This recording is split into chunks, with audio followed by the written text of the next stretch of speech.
Welcome to Solvetic, your channel to always learn technology easily.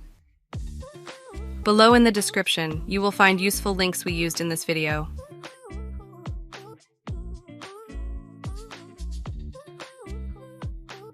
Today in Solvetic, we will see how to compare two Excel sheets for differences.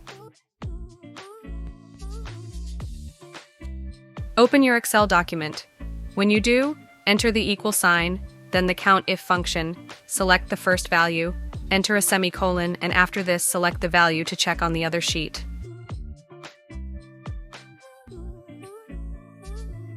When you press enter, if the value is the same, you will see the number 1. If not, you will see 0. Drag this formula to the other cells to perform the check.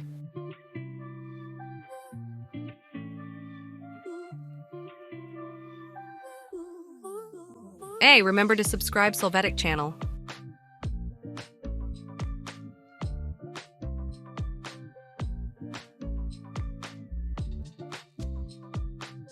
We hope it has been helpful for you.